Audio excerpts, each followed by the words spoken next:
Singles ಕತೆ ಏನ್ ಗುರು, rules break ಮಾಡಿದ್ರೆ ಜೈಲು ಫಿಕ್ಸ್. ಭಾರತದಲ್ಲಿ ರೇಟ್ ಎಷ್ಟಿದೆ? TV5 ಎಕ್ಸ್ಪ್ಲೈನರ್ಗೆ ಸ್ವಾಗತ. ನಾನು ಕ್ರಿಷ್ಮಾ ಆರ್ನೋಜಿ. ವೀಕೆಂಡ್ ಬಂತು ಅಂದ್ರೆ ಸಾಕು, ಜೋಡಿ ಹಕ್ಕಿಗಳೆಲ್ಲ ಕೈ ಹಿಡ್ಕೊಂಡು ಮಾಲ್ಗಳು, ಪಾರ್ಕ್ಗಳು ಅಂತ ಸುತ್ತಾಡೋಕ್ಕೆ ಶುರು ಮಾಡ್ತಾರೆ. ಆದ್ರೆ ಸಿಂಗಲ್ಸ್ ಕತೆ ಏನ್ ಗುರು? ನಮ್ಗೆ ಯಾರೂ ಇಲ್ಲ ಅಂತ ರೂಮಲ್ಲಿ ಕುಳಿತು ರೀಲ್ಸ್ ಸ್ಕ್ರಾಲ್ ಮಾಡ್ತಾ ಕೊರಗೋ ದಿನಗಳು ಈಗ ಮುಗಿದು ಹೋಗಿವೆ. ಯಾಕಂದರೆ ಈಗ ನೀವು ಒಂದು ಕ್ಲಿಕ್ನಲ್ಲಿ ಕ್ಯಾಬ್ ಬುಕ್ ಮಾಡುವಷ್ಟೇ ಈಸಿಯಾಗಿ ಒಬ್ಬ ಗೆಳೆಯನನ್ನು ಬಾಡಿಗೆಗೆ ಪಡಿಬಹುದು. ಹೌದು, ನೀವು ಕೇಳುತ್ತಿರುವುದು ನಿಜ. ಜಪಾನ್ನಲ್ಲಿದ್ದ ಈ ಕ್ರೇಜಿ ಕಾನ್ಸೆಪ್ಟ್ ಈಗ ಭಾರತದಲ್ಲಿಯೂ ಫುಲ್ ವೈರಲ್ ಆಗ್ತಾ ಇದೆ. ಸಿನಿಮಾ ನೋಡೋಕ್ಕೆ, ಶಾಪಿಂಗ್ ಹೋಗೋಕ್ಕೆ ಇಷ್ಟೇ ಯಾಕೆ, ಯಾರದ್ದೋ ಮದುವೆಗೆ ಒಂಟಿಯಾಗಿ ಹೋಗೋಕ್ಕೆ ಮುಜುಗರ ಆದರೆ ನಿಮ್ಮ ಜೊತೆ ಬರಲು ಇವರು ರೆಡಿ ಇರ್ತಾರೆ. ಹಾಗಾದರೆ ಈ ಬಿಸ್ನೆಸ್ ಹೇಗೆ ನಡೆಯುತ್ತೆ? ಇವರಿಗೆ ಗಂಟೆಗೆ ಎಷ್ಟು ಚಾರ್ಜ್ ಮಾಡ್ತಾರೆ? ಇದರ ಹಿಂದೆ ಇರೋ ಕರಾಳ ಸತ್ಯಗಳೇನು? ಎಲ್ಲವನ್ನ ಇವತ್ತಿನ ವಿಡಿಯೋದಲ್ಲಿ ಎಳೆಯಾಗಿ ಬಿಚ್ಚಿಡ್ತೀವಿ. ಕೊನೆಯವರೆಗೂ ಮಿಸ್ ಮಾಡದೆ ಈ ಸ್ಟೋರಿ ನೋಡಿ. ಮೊದಲಿಗೆ ಈ ಐಡಿಯಾ ಹುಟ್ಟಿದ್ದು ಎಲ್ಲಿ ಅಂತ ನೋಡೋಣ. ಇದರ ಬೇರುಗಳು ಇರೋದು ಜಪಾನ್ನಲ್ಲಿ. 1990ರ ದಶಕದಲ್ಲಿ ಅಲ್ಲಿ ಬಾಡಿಗೆ ವ್ಯಕ್ತಿ ಆರ್ಥಿಕತೆ ಅಂದರೆ ರೆಂಟಲ್ ಪರ್ಸನ್ ಎಕಾನಮಿ ಅನ್ನೋದು ಶುರುವಾಯಿತು. ಜಪಾನ್ನಲ್ಲಿ ಜನರು ತುಂಬಾ ಬ್ಯುಸಿ, ಬೆಳಗ್ಗೆಯಿಂದ ರಾತ್ರಿವರೆಗೂ ಕೆಲಸ. ಇದರಿಂದ ಅಲ್ಲಿನ ಯೋಜನತೆಯಲ್ಲಿ ಒಂಟಿತನ ಮತ್ತು ಖಿನ್ನತೆ ತುಂಬಾ ಹೆಚ್ಚು. ಬೇರೆಯವರ ಜೊತೆ ತಮ್ಮ ನೋವನ್ನು ಹಂಚಿಕೊಳ್ಳಲು ಅವರಿಗೆ ಸಮಯವಾಗಲಿ ಸ್ನೇಹಿತರಾಗಲಿ ಇರಲಿಲ್ಲ. ಆಗಲೇ ಹುಟ್ಟಿಕೊಂಡಿದ್ದು ಈ ಏಜೆನ್ಸಿಗಳು. ಶುರುವಿನಲ್ಲಿ ಕೇವಲ ಫ್ಯಾಮಿಲಿ ಮೆಂಬರ್ಸ್ ಥರ ನಟಿಸೋಕೆ ಜನ ಸಿಗ್ತಿದ್ರು. ಅಂದರೆ ಮದುವೆಗೆ ತಂದೆ ತಾಯಿ ಬೇಕಾ, ಬಾಡಿಗೆಗೆ ತಗೋಬಹುದು.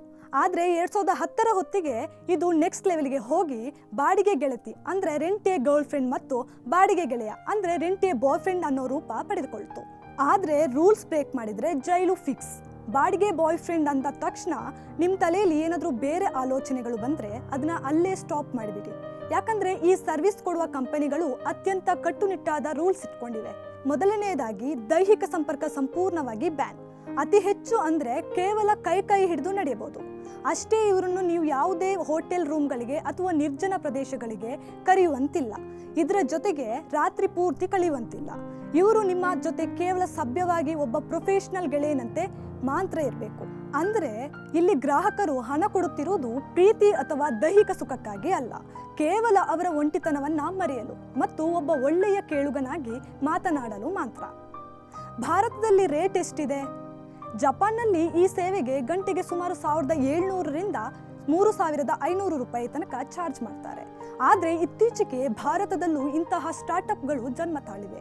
ಇಲ್ಲಿ ಬರೀ ಜೊತೆಯಲ್ಲಿ ಸುತ್ತಾಡಲು ಗಂಟೆಗೆ 1500 ರೂಪಾಯಿ ಚಾರ್ಜ್ ಮಾಡಿದರೆ, ಇನ್ನು ಕ್ಲಬ್ಗಳಿಗೆ ಹೋಗೋಕ್ಕೆ, ಚಲನಚಿತ್ರ ನೋಡೋಕ್ಕೆ ಅಥವಾ ಶಾಪಿಂಗ್ ಕಂಪ್ಯಾನಿಯನ್ ಆಗಿ ಬರಲು ಗಂಟೆಗೆ ಬರೋಬ್ಬರಿ 2000 ರೂಪಾಯಿ ಚಾರ್ಜ್ ಮಾಡ್ತಾರೆ.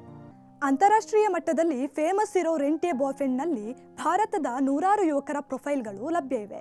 ಇವರು ಗಂಟೆಗೆ $11ರಿಂದ $15 ಅಂದರೆ ಸುಮಾರು 900ರಿಂದ 1200 ರೂಪಾಯಿ ಪಡೆದು ನಿಮ್ಮೊಂದಿಗೆ ಸ್ನೇಹಿತರಾಗಿ ಸಮಯ ಕಳೆಯುವ ಸಿದ್ಧರಿರ್ತಾರೆ. ಇದನ್ನ ಹೆಚ್ಚಾಗಿ ಬಳಸೋದು ದೆಹಲಿ, ಮುಂಬೈ, ಬೆಂಗಳೂರು ನಗರಗಳಲ್ಲಿ 20ರಿಂದ 30 ವರ್ಷದ ಯುವತಿಯರು. ಕೆಲವರು ತಮಗೆ ನಿಜವಾಗಿಯೂ ಒಂಟಿತನ ಕಾಡುತ್ತೆ ಅಂತ ಬುಕ್ ಮಾಡಿದ್ರೆ, ಇನ್ನು ಕೆಲವರು ಸೋಷಿಯಲ್ ಮೀಡಿಯಾಗೆ ಕಂಟೆಂಟ್ ಮಾಡೋಕೆ ಮತ್ತು ರೀಲ್ ಶೂಟ್ ಮಾಡೋಕೆ ಇದನ್ನ ರೆಂಟ್ಗೆ ತಗೋತಾರೆ. ಮತ್ತೊಂದೆಡೆ ಕಾಲೇಜು ಓದೋ ಯುವಕರು ಮತ್ತು ಪಾರ್ಟ್ ಟೈಮ್ ಜಾಬ್ ಹುಡುಕೋರು ಇದನ್ನ ಒಂದು ಮಸ್ತ್ ಆದಾಯದ ಮೂಲ ಮಾಡಿಕೊಂಡಿದ್ದಾರೆ. ವೀಕೆಂಡ್ನಲ್ಲಿ ಕೇವಲ 2 ಸಿನಿಮಾ ಬುಕ್ಕಿಂಗ್ ಸಿಕ್ಕಿದ್ರೂ ಸಾಕು, ಪಾಕೆಟ್ ಮನಿ ಜೇಬಿಗೆ ಬಂದು ಬೀಳುತ್ತೆ. ಆದರೆ ನೆನಪಿಡಿ, ಇದಕ್ಕೆ ಒಳ್ಳೆ ಕಮ್ಯುನಿಕೇಷನ್ ಸ್ಕಿಲ್ಸ್, ನಯ ವಿನಯ ಮತ್ತು ಎದುರುಗಿರೋರ್ನ ಗೌರವದಿಂದ ನಡೆಸಿಕೊಳ್ಳೋ ಯೋಗ್ಯತೆ ಇರಬೇಕು.